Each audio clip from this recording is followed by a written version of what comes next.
Ahm, então, boa tarde a todos, bem-vindos a esta noite europeia dos investigadores. O meu nome é Joana Castro, venho da parte da Associação AIME, que é a Associação para a Investigação do Meio Marinho, e hoje vamos falar um bocadinho sobre a importância das baleias na luta contra as alterações climáticas. Portanto, sabemos que as baleias são importantes reguladores do clima. Pelo menos ultimamente ouve-se muito falar disto, mas ainda é um bocadinho um tópico que nem toda a gente está a par e nem toda a gente percebe muito bem como é que as baleias realmente ajudam nesta luta contra as alterações climáticas. Mas antes de passarmos já para o tópico específico desta nossa palestra, vou-vos só fazer aqui uma pequena introdução à AIME e o que é a AIME e o que é o trabalho que nós fazemos e que desenvolvemos aqui em Portugal. A ver se isto muda.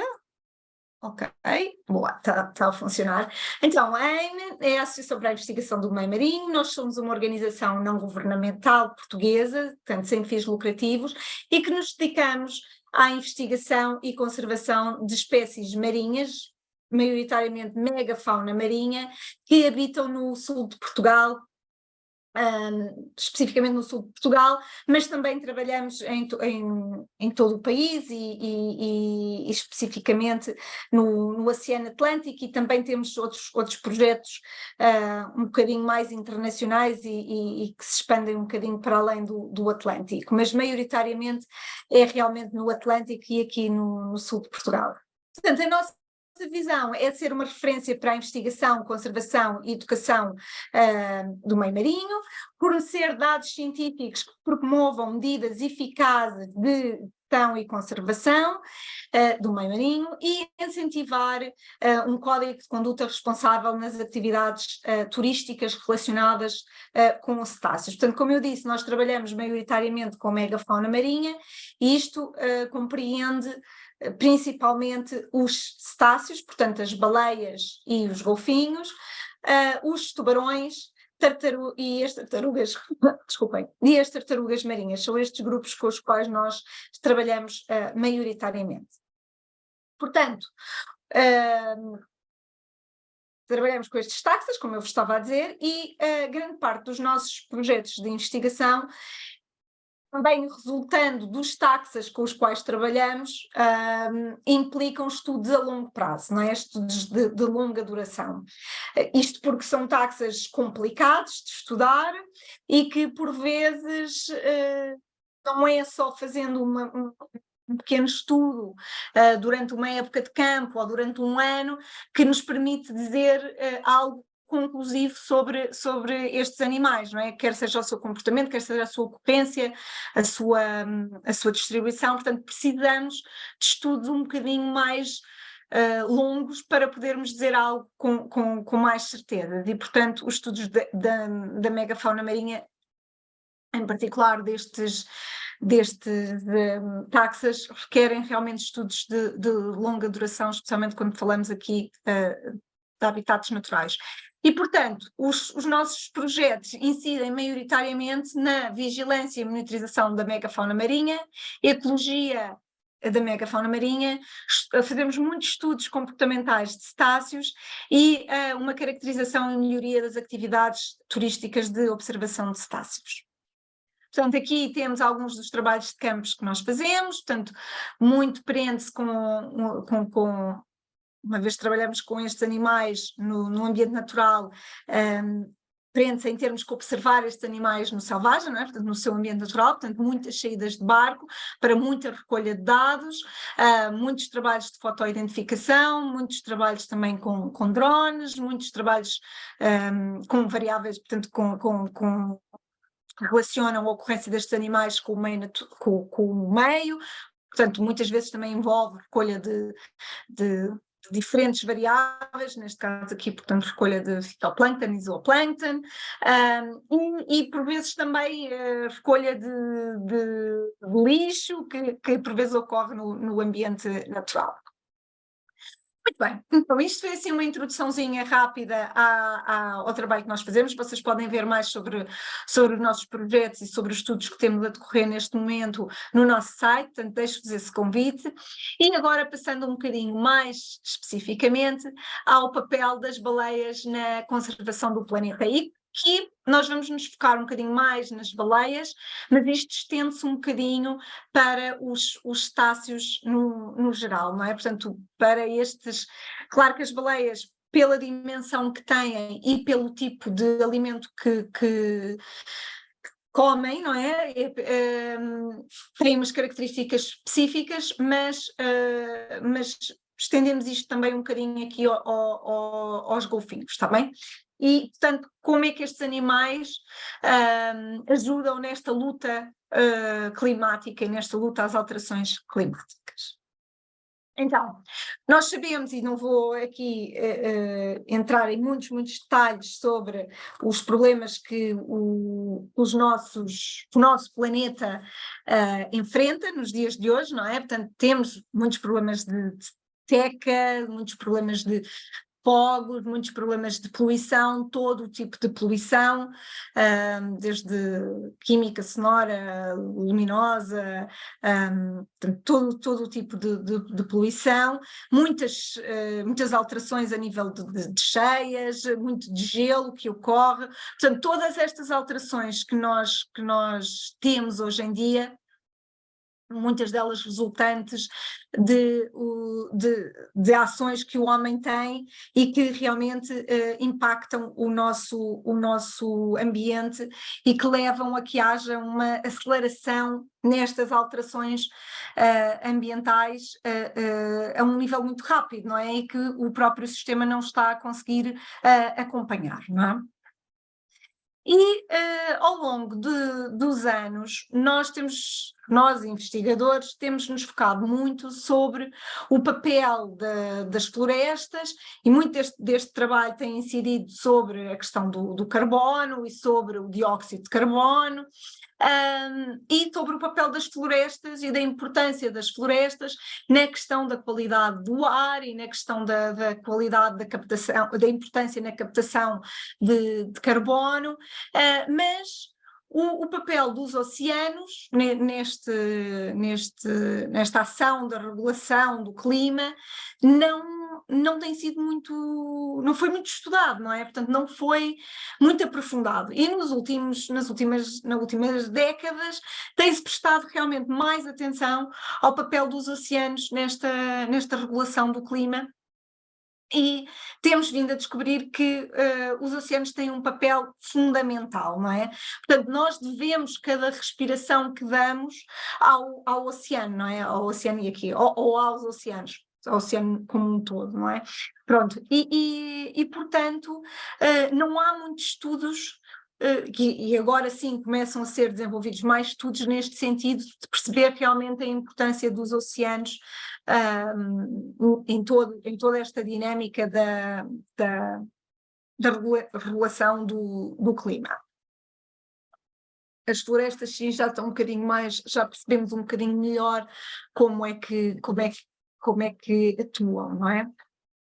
Então, falamos muito de carbono, falamos muito de CO2, não é?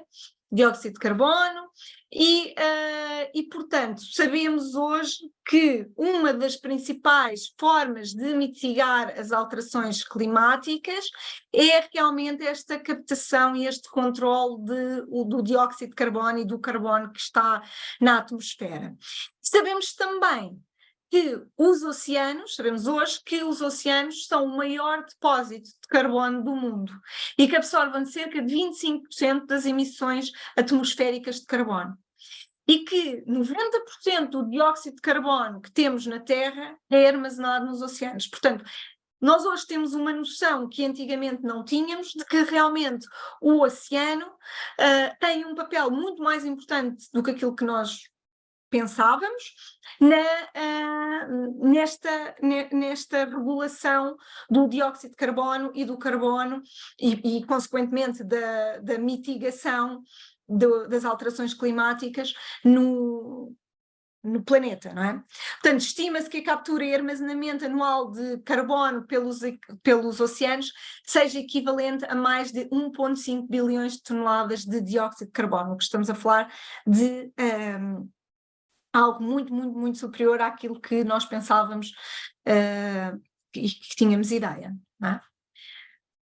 As baleias vivem então nestes oceanos e têm um papel muito fundamental, principalmente nestes 3 pontos, e vamos depois falar um bocadinho especificamente de cada um deles. Mas as baleias ajudam principalmente neste fluxo de nutrientes nos oceanos, ok? E já vamos ver como. Ajudam também na captura de carbono e têm um papel crucial na manutenção saudável dos ecossistemas marinhos. Okay? Portanto, nós temos baleias que existem e diferentes espécies de baleias que existem em todos os oceanos.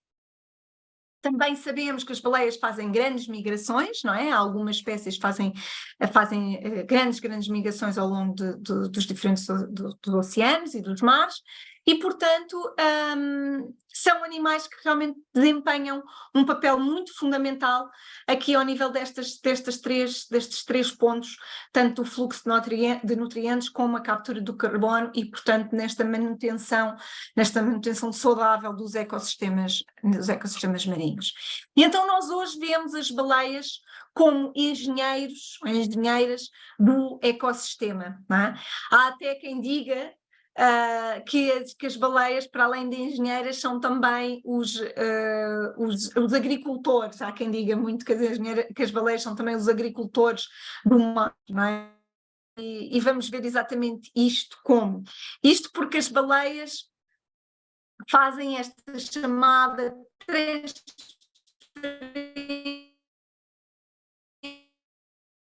de nutrientes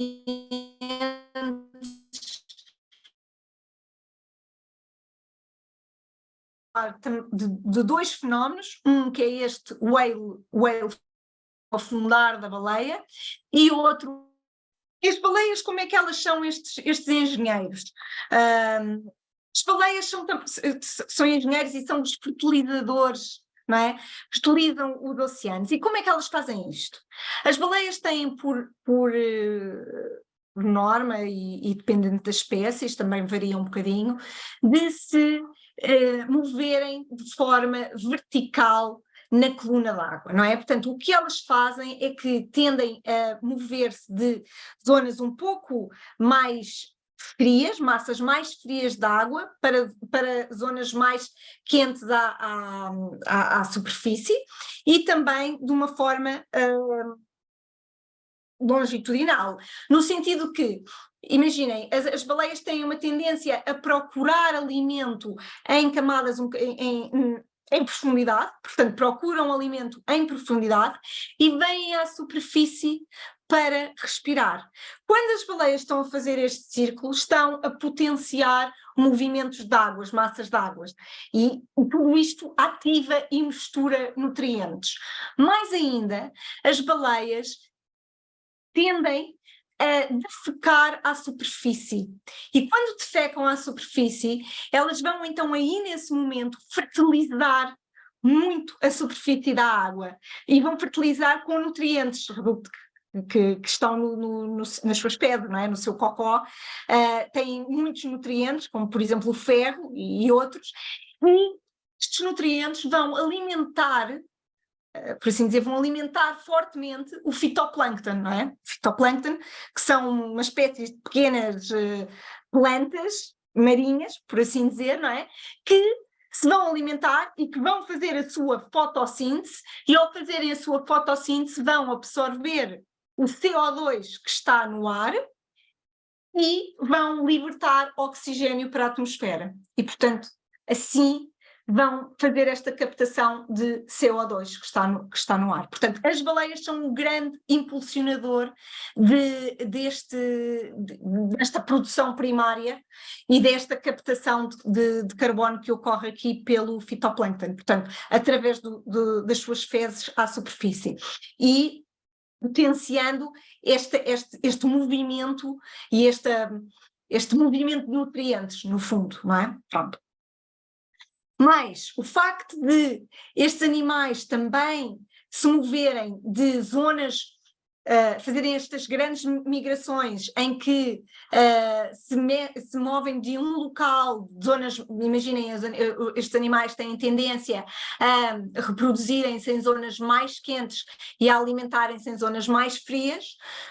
Todo este movimento da baleia ao longo destas diferentes latitudes vai potenciar estas transferências de nutrientes de massas frias para massas mais quentes, ok? E vai ajudar a fertilização de zonas que não são tão fertilizadas, nomeadamente zonas mais quentes que tendem a não ser tão ricas em nutrientes, ok? Pronto. E potenciam então estas diferentes, estas misturas de nutrientes dentro destas águas. E a isto nós chamamos então este whale pump, e daí dizermos que as baleias são estes engenheiros, não é? E são estes fertilizadores. Isto agora não está a mudar, porquê? Vamos lá ver. Foi esta aqui, vocês nesta imagem estão a ver aqui esta baleia, isto é uma baleia a defecar à superfície. Claro que estas cores das fezes das baleias vão mudar muito dependente daquilo que a baleia se alimenta. Muitas das baleias alimentam-se de krill. Portanto, eu estava a dizer que as fezes das baleias varia consoante a alimentação. Aqui, por exemplo, temos uma baleia uma espécie de baleia de barbas a alimentar-se, a defecar à superfície, e vocês aqui conseguem ver este tipo de fezes. E aqui nesta imagem temos os cachalotes, que é uma espécie de baleia de dentes que se alimenta, que tem um tipo de alimentação totalmente diferente das outras, este aqui mais à base de cefalópodes, e que, claro, portanto, as fezes são totalmente diferentes, não é? Portanto, e ali na outra imagem temos aqui outra espécie de baleia de barbas, que neste caso se está a alimentar de pequenos peixes. Portanto, este transporte de nutrientes, tanto a nível vertical, portanto, ao longo da coluna d'água, tanto de camadas mais profundas para a superfície, como a nível horizontal, ao longo de latitudes, portanto, ao nível das migrações, tudo isto se chama de whale pump, tudo isto potencia o transporte de nutrientes e tudo isto faz com que haja um aumento da produção primária, ok? Não é só pelas fezes, mas principalmente pelas fezes, mas também pela urina, pela libertação de pele, pela libertação, até mesmo a própria reprodução, a placenta. Tudo isto vai potenciar este aumento da produção primária e esta fertilização que estávamos a falar e que ocorre à superfície e que, portanto, vai ajudar em todo este processo de aumento de nutrientes na superfície e, portanto, dar aqui um boost, não é? Um boost na produção primária, aumentando o fitoplâncton, promovendo então esta captação de CO2 do ar e aumentando então a produção de oxigênio para a atmosfera. Não é? E permite então tudo isto a fixação de carbono atmosférico, que é aquilo que queremos, uma redução dramática no CO2. Aqui temos outros exemplos de fezes, portanto, muito desta questão e se vocês forem ler sobre a regulação, ou o papel das baleias na regulação do clima, muito daquilo que vocês vão ver passa muito pelas fezes, portanto é muito à volta do cocó das baleias, é realmente tópico principal e muito precisamente por esta questão da fertilização, desta fertilização e deste movimento de nutrientes e desta potencialização da produção primária, dos volumes de fitoplâncton e de produção primária que as baleias potenciam, ok? Que realmente promove esta captação de CO2. Aqui temos outros exemplos de outras espécies e de outras fezes. Muitas vezes encontramos estas manchas, aqui podem ver aqui nesta imagem do lado direito, muito alaranjadas à superfície, aqui muito derivado do krill.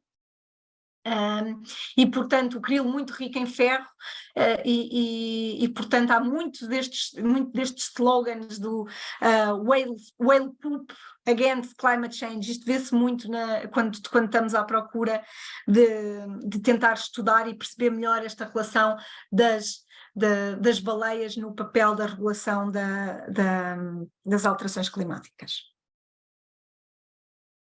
Portanto, como eu disse no início, tudo isto se prende com o facto da captura do carbono ou remoção do carbono da atmosfera ser uma das principais medidas de mitigação para as alterações climáticas, ok? Então, as baleias ajudam realmente na regulação das alterações climáticas porque promovem e ajudam nesta captura e remoção do carbono da atmosfera, ok? Pois, temos um segundo grande ponto que vos tinha falado, que é o whale falls, ou seja, não é só quando as baleias estão vivas, não é só no seu período de vida, que elas potenciam esta captação de carbono e que ajudam nesta questão de reter o carbono, mas também quando morrem. E as baleias fazem-no porque elas acumulam grandes quantidades de carbono nos seus corpos, mesmo depois de morrerem, quando afundam no fundo do mar. E é este momento das baleias afundarem no fundo do mar, é aquilo a que nós chamamos o whale fall. Ok? E aqui queria-vos mostrar. Portanto, aqui vocês estão a ver esta imagem de um whale fall, em que temos o esqueleto, portanto, o corpo todo da baleia que afunda, e com o passar do tempo vai-se decompondo. E, portanto, o que é que este whale fall potencia? Potencia realmente uma remoção de carbono da atmosfera, permite o armazenamento de carbono potencialmente por milhares de anos, criando ecossistemas únicos no fundo do mar, que permite uma função, é o que nós chamamos um oásis no fundo do mar, não é? Porque o fundo do mar acaba por ser... no fundo, quando há um esqueleto de uma baleia ou há um corpo de uma baleia que se deposita no fundo do mar, cria-se todo um ecossistema único e espetacular que se desenvolve naquele microhabitat que ali se cria, com uma grande quantidade de espécies endémicas e que só ali se encontram. E, claro, providenciam informação super importante sobre o papel das baleias no ecossistema e que são apenas obtidas quando estas baleias encalham ou afundam no fundo do mar. E aqui vocês podem ver imagens de muitos polvozinhos e muitos outros animais que ocorrem e que vivem nestas carcaças para se alimentarem e fazerem o seu papel. Já vamos ver um bocadinho este vídeo. Portanto, isto é válido tanto para as baleias como para os golfinhos, que desenvolvem este papel muito importante nos ecossistemas marinhos, mesmo depois de mortos, não é? Pronto. Portanto, transferem todos estes nutrientes para o fundo do mar também, fornecendo uma enorme fonte de alimentos para o ecossistema do deep sea, do mar profundo, não é? E normalmente estes chamados whale falls ocorrem em profundidades superiores a 2 km de profundidade. Aqui temos um vídeo. This is the freshly dead carcass of a 30-ton grey whale. It's resting on the seafloor a mile down. It's only been on the bottom for 6 weeks, but already it has attracted hundreds of hagfish. These ancient scavengers are nearly always the first to discover a fallen body and are attracted from miles around. They lack jaws and rasp at the flesh with 2 rows of horny teeth on either side of their sucker-like mouths.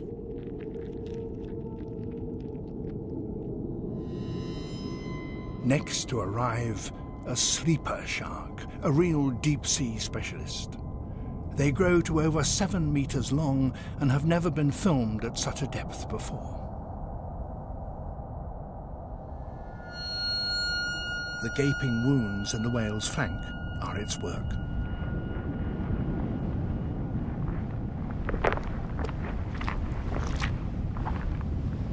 Unlike the hagfish, it has powerful jaws, so is able to rip off huge chunks of meat.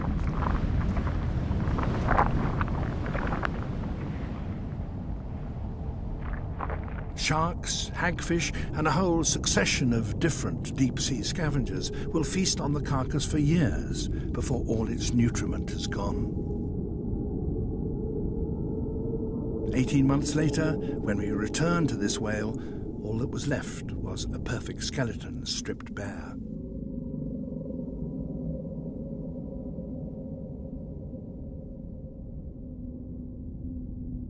It was almost as if a museum specimen had been carefully laid out on the sea floor.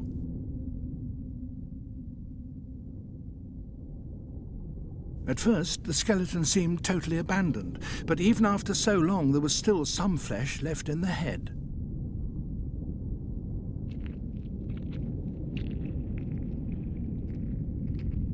Hagfish have a skeleton of cartilage and are so flexible that they can tie themselves into knots and so get a better purchase on the flesh they feed on.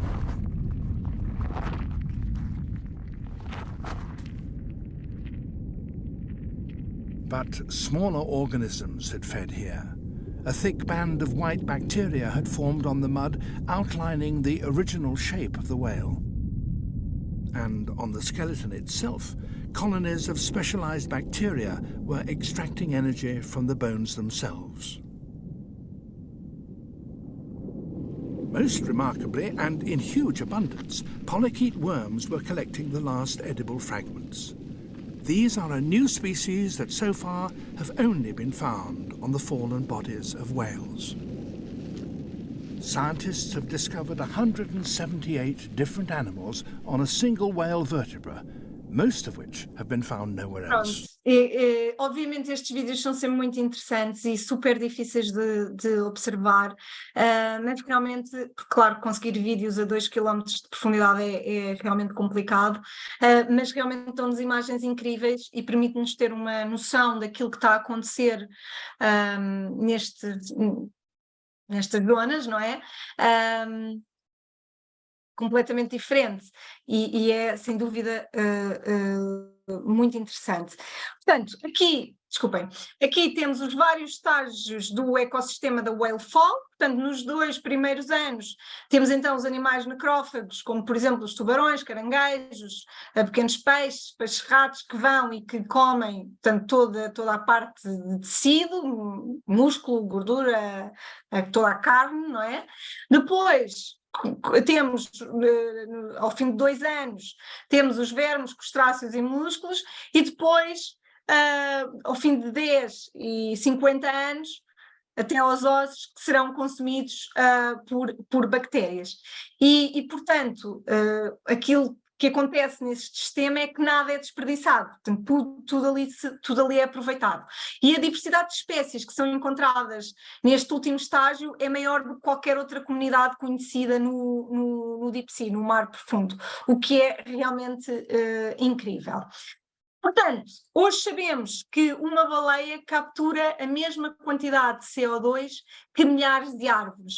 Portanto, quando nós pensamos e muitas vezes, e atenção, obviamente aqui, de maneira nenhuma, eu quero dizer que não é importante preservarmos as árvores e cultivarmos árvores e mantermos as nossas florestas e plantarmos árvores o mais possível. Obviamente que sim, e o papel das árvores é fundamental. Mas, realmente, o que nós temos vindo a descobrir nestes últimos tempos é que realmente as baleias parecem ter um papel muito, muito, muito importante, não é? E que uma baleia equivale a muitas árvores. E, portanto, daí ser tão importante conseguirmos e protegermos realmente estes animais. Nós estimamos que as baleias ajudam a providenciar cerca de 50% do nosso oxigênio, de todo o oxigênio que nós respiramos. Realmente é importante estas espécies. Depois também nós sabemos que o fitoplâncton absorve cerca de 40% do carbono que está na atmosfera, não é? O que equivale a cerca de 4 florestas da Amazónia. Portanto, claro que a floresta da Amazónia é super importante e todas as florestas tropicais e todas as florestas que temos no nosso planeta. Mas realmente o fitoplâncton parece ter um papel muito, muito importante nesta questão da captação do carbono, não é? E se as baleias realmente contribuem tanto para esta fertilização da superfície e logo o aumento desta produção primária e estes booms de fitoplâncton e esta nutrição do fitoplâncton, é realmente importante então termos estes animais saudáveis e estas populações saudáveis para ajudar nesta luta contra as alterações climáticas. Estima-se também que nos séculos XIX e XX, quando houve as grandes caças à baleia, não é? Em que algumas populações de baleias foram dizimadas a 99%, em que se pensa que muito do aceleramento dos efeitos das alterações climáticas tenha também resultado, em grande parte, por causa desta enorme libertação de carbono que houve devido ao decréscimo enorme das populações de baleias que ocorreram e, portanto, pela diminuição do papel das baleias na retenção do carbono no oceano, não é? Portanto, é muito provável que esta caça à baleia nestes séculos tenha contribuído em muito, então, para este aceleramento dos efeitos das alterações climáticas. E, portanto, pensa-se que seja essencial que estes números das populações de baleias subam por todas as razões, mas também por esta importância que elas têm no papel do combate às alterações climáticas. Portanto, salvar as baleias é salvar o mundo. Este é um dos lemas muito utilizados hoje em dia, um lema da WWDC, e é realmente um dos slogans que hoje se está a utilizar muito para potenciar a conservação das baleias e mostrar o papel das baleias nesta luta. Portanto, as baleias como engenheiras do ecossistema, portanto, as baleias contribuem para um ecossistema marinho saudável, para populações de peixes mais saudáveis e para uma captura de carbono que combate os impactos crescentes das alterações climáticas. Pronto, e chegamos ao fim. Espero que esta palestra tenha elucidado um bocadinho mais sobre o papel das baleias e golfinhos aqui na problemática das alterações climáticas e a importância destas enquanto agentes destas mudanças que queremos e desta luta contra as alterações climáticas, e deixo-vos um bocadinho de tempo, temos um bocadinho de tempo para alguma pergunta que possa surgir. Espero que tenham gostado e obrigada por terem participado neste Dia dos Investigadores. Esta noite dos investigadores. Vamos lá ver aqui se há aqui alguma pergunta. Obrigada eu.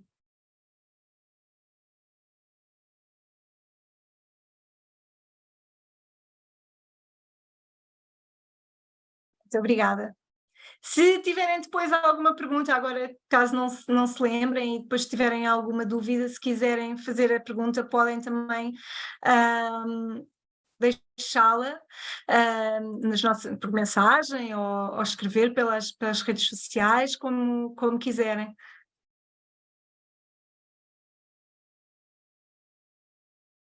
Ok?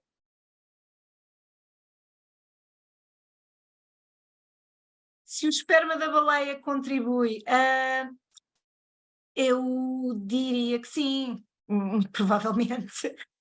Não sei se terá aqui algum trabalho a ser feito ao nível do esperma, mas é muito possível.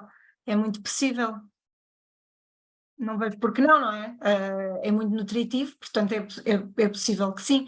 As fezes contribuem, a urina contribui, a pele contribui, placenta contribui, portanto, suponho que sim. Agora, especificamente, se já houve algum estudo feito nesse sentido, não sei, não sei. No nosso site temos alguns materiais para divulgar, não tanto para crianças mais pequenas, mas podemos trabalhar nesse sentido também. Por isso, Paula, obrigada pelo desafio. Pode ser algo que podemos tentar fazer, por isso aconselho que nos contactem também nesse sentido.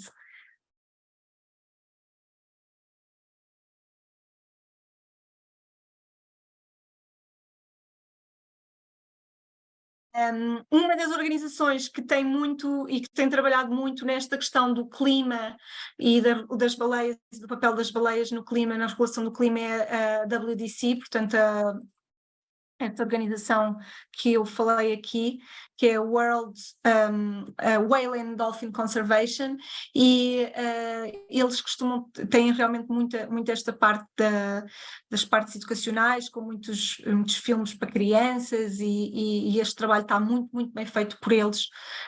Pode ser interessante para os educadores e para os professores que possam ter interesse, mas está tudo muito em inglês, mas sem dúvida que pode ser algo que nós podemos também tentar desenvolver aqui na AIM e providenciar isto também para os educadores e professores. Por isso, obrigada, contactem-nos para nos incentivarem também neste sentido. Obrigada.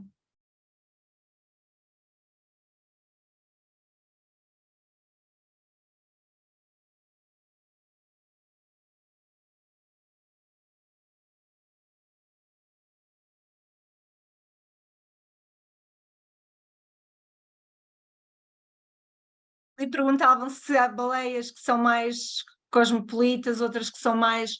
Portanto, as baleias as mais nativas, não é? As baleias variam um bocadinho das espécies. Há espécies que fazem grandes migrações, como as baleias de bossa, por exemplo, fazem grandes migrações. Há espécies que tendem a fazer migrações não tão grandes. De uma maneira geral, são animais que se movem muito e que têm migrações grandes. No entanto, há algumas espécies ou alguns indivíduos de algumas espécies que tendem a ser um bocadinho mais residentes, ok?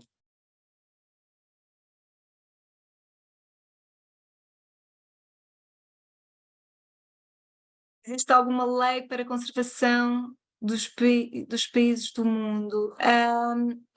Portanto, há algumas leis para a conservação destas espécies, não é? Em todos os países, e especialmente no que toca à questão da baleação destes animais, na caça destes animais, e isso está muito bem regulamentado. Temos a International Whaling Commission, portanto a Comissão Baleeira Internacional, que regulamenta quais são as cotas de baleias que se podem caçar.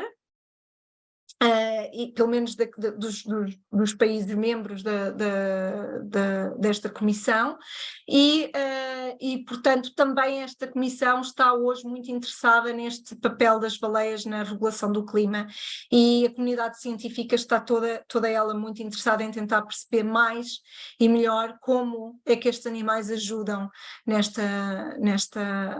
regulação, não é?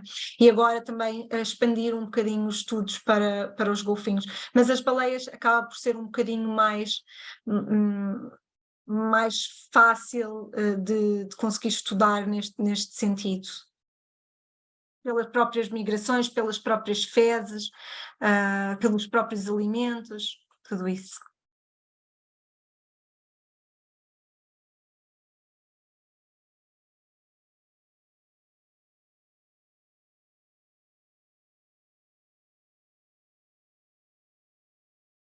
Aqui a Fernanda diz que, claro, que na época em que as baleias eram saudáveis, a escassez de alimento era praticamente nula, não é? Que se possa imaginar que que a alimentação mais fluida e o próprio alimento e a maneira como e o próprio oceano era muito mais rico, sem dúvida, não é?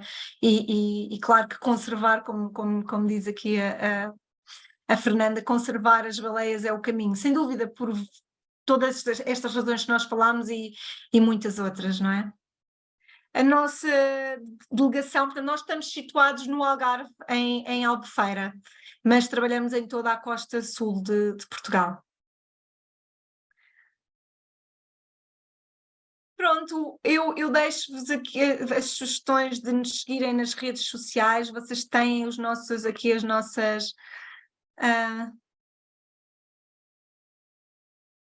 O Ocean Decadence tem questões relacionadas com este tema. Sim, falou-se muito na Conferência dos Oceanos, falou-se muito deste tema, portanto, a conferência que houve das Nações Unidas, que foi em Lisboa em 2022, se não estou em erro, o ano passado, falou-se muito deste tema e realmente houve algumas palestras especificamente dedicadas a esta questão das baleias e de como é que as baleias regulam o clima e ajudam nesta regulação do clima, e portanto é algo que a comunidade científica está muito interessada. Portanto, sem dúvida, uma área de interesse para a comunidade científica. Ok, e pronto, olhem, se calhar ficamos por aqui. Espero que tenham gostado. Espero que nos contactem se tiverem mais questões. E espero que aproveitem esta noite dos investigadores, esta noite dedicada à ciência e que aproveitem o resto das atividades que estão a ser desenvolvidas neste âmbito. E foi um prazer, mais uma vez, estarmos aqui envolvidos neste evento, a promover a ciência para todos, está bem? Muito obrigada e desejo-vos um bom final de tarde e um bom fim de semana. E obrigada por terem tirado um bocadinho do vosso tempo para nos ouvirem. Obrigada a todos e até breve. Obrigada.